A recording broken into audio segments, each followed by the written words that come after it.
Hola, los saludo de nuevo, como siempre es un gusto estar con ustedes. Soy Israel Rivas Bastidas, vocero del Movimiento Nacional por la Salud Papás de Niños con Cáncer, y mi columna el día de hoy es La contagiosa paranoia presidencial. Comenzaré con una frase de Paul Samuelson que dice: estar cuerdo en un mundo de locos es una locura. Y mire usted, la paranoia es un fenómeno psicológico, es decir, que ocurre en la psique de quien la padece, y en términos muy generales es una patología que consiste en tener la falsa creencia de que existe una amenaza real que pone en peligro la vida, los bienes o inclusive las libertades de quien la padece, o también de alguien cercano a este. También se caracteriza, mire usted, por la aparición de ideas fijas, obsesivas y absurdas basadas en hechos falsos o infundidos, junto a una personalidad bien conservada y una característica es sin la pérdida de la conciencia ni alucinaciones. Suele manifestarse también mediante delirios de persecución y terrores sin razón. La paranoia no es un padecimiento en sí mismo, es solo un síntoma de una enfermedad psicológica, neurológica o psiquiátrica. La pueden padecer esquizofrénicos, psicópatas, epilépticos, adictos en fases avanzadas, pacientes con cuadros de psicosis muy agudas. Algunas drogas y medicamentos pueden también producir como efecto colateral episodios temporales de paranoia, pero sorprendentemente, y escuche usted muy bien esto, el poder político puede producir en algunos individuos episodios de paranoia. Y es precisamente este último el objeto de esta videocolumna. Las causas de por qué el poder político afecta de sobremanera la mente de algunos individuos son vastas. Se ha escrito mucho acerca de ello desde el tiempo de los griegos, que le denominaban síndrome de Ibris, hasta las nuevas teorías, por ejemplo, del doctor en neuropsicología Peter Gerard, en inglés, quien menciona que el poder produce, escuche usted muy bien esto, un efecto muy parecido a algunas drogas como la cocaína, el alcohol en exceso o la marihuana, y que sobre todo dañan el lóbulo frontal del cerebro, donde por cierto se realizan procesos muy importantes y complejos del pensamiento y las emociones, como precisamente la empatía, que nos permite distinguir cuando alguien está triste, feliz, enojado, es decir, los estados de ánimos de los demás. Es también donde habitan las neuronas espejos, estas que producen conductas como la solidaridad. Si esas emociones que usted siente cuando, por ejemplo, ve una película que le enternece mucho o le produce inclusive un sentimiento, el dolor ajeno, eso en buena parte se origina aquí en el córtex frontal de nuestro cerebro. El mismo pensamiento complejo también se origina ahí. Vaya, muchas de las conductas y actitudes que nos distinguen y caracterizan como profundamente humanos se producen en esta parte del cuerpo. ¿Cómo se dio cuenta el doctor Peter Gerard de estas anomalías? A través de escáneres magnéticos, es decir, a través de resonancias magnéticas nucleares. Pero, ¿qué pasa, mire usted, cuando esa parte del cerebro deja de funcionar o funciona incorrectamente? Pues estamos ante una patología que puede llegar a producir muchas conductas anómalas, desde las más simples o hasta una psicopatía mucho más grave que puede terminar en locura o en psicosis.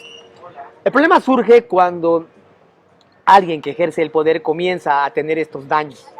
En la mayoría de los casos se convierten en abusadores. Alguien que ejerce el poder político con este trastorno es como si nos estuviera gobernando en el mejor de los casos un robot y en el peor un cocodrilo. Con todo respeto lo digo para los cocodrilos. Sin empatía, sin humanidad en el sentido literal, porque el daño que les causa el poder en el cerebro les hace perder su esencia prácticamente como humanos. Y mire usted, yo no sé si hoy en México tenemos un robot de presidente, un cocodrilo o una terrible combinación de ambas. Ya sabemos todas las causas que desdeñan: niños con cáncer sin medicamentos, un sistema de salud arruinado, violencia desbordada, pobreza, crisis económica, etcétera, etcétera. Cientos de miles de muertos que se pudieron haber evitado por el COVID. Solo falta que diga oficialmente, mediante un peritaje, que el accidente de la línea 12 del metro fue un complot.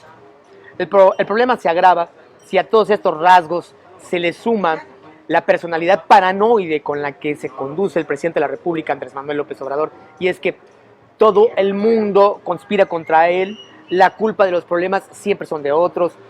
¿Cuándo ha usted escuchado el reconocimiento de un error por parte del gobierno?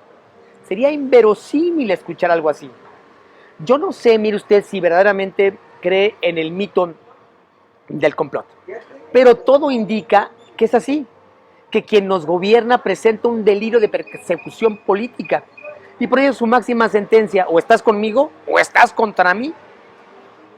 Porque para los esquizoides paranoicos no existen medias tintas. O eres un obediente, fiel y sumiso seguidor, o eres un opositor, conservador, corrupto, pero sobre todo conspirador de sus medios y de sus fines, que deben ser silenciados de cualquier forma y a cualquier costo en beneficio aparente de su proyecto.